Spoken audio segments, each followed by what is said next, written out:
Don't forget to pray. But don't be ashamed to pray. And don't be too proud to pray.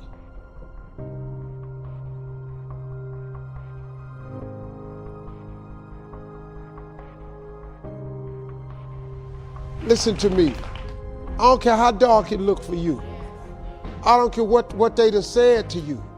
I don't care what the verdict is. I don't care what the haters say. Prayer changed things. I'm talking to a girl that I grew up on a block, man, that it didn't breed success. A lot of people on our block ain't here no more, man. I grew up in a place, man, that was you had to be something else, you come up out of there. Prayer changes things. I was told I would never be nothing. Prayer changes things. I flunked out of school. Prayer changes things. I'm on my third marriage, lost everything I've owned twice. I've been homeless and lived in a car for 3 years. Prayer changes things.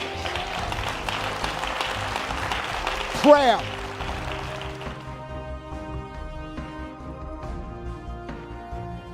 The cool thing about prayer is the one thing that's available to everybody at any given time. Do you know that God ain't ever too busy for you? You know that God actually knows who you are? Do you know that God actually created you to converse with him? Do you know that God would actually love to hear from you? You're not gonna make it without God. If you've tried it so far, tell me how that's working out for you. It sucked, don't it? You need God. Don't you think I got here without him.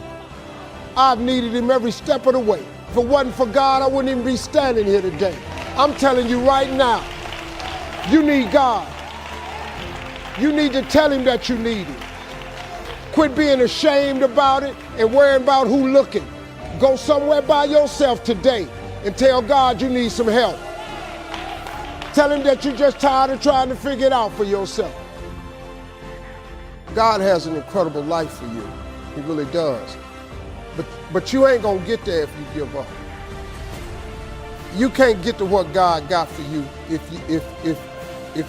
you stop. You can't get to what God got for you if you're afraid.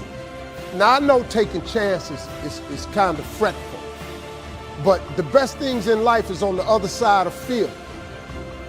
But one of the things that I've always done to help overcome my fears is I make my dreams bigger than all my fears.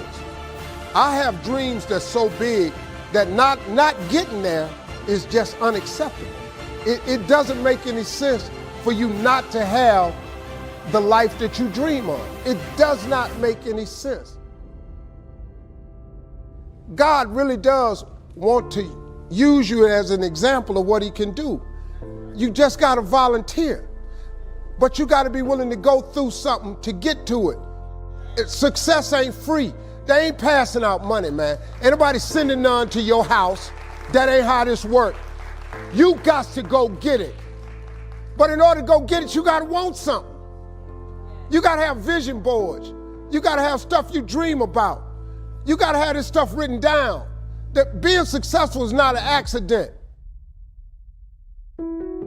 Hey man, stop thinking, man, that your life is over because you're a certain age.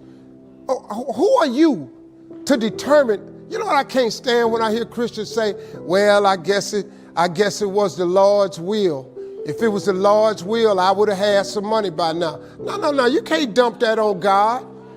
God's will is that you prosper. That's his will. Now the fact that you done made some adverse decisions to stop your prosperity train from happening, don't dump that on him.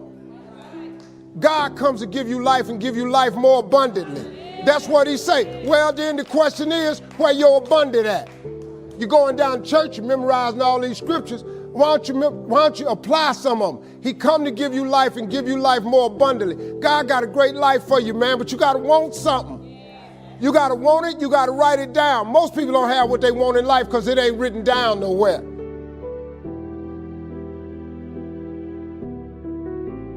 Say no philosophy.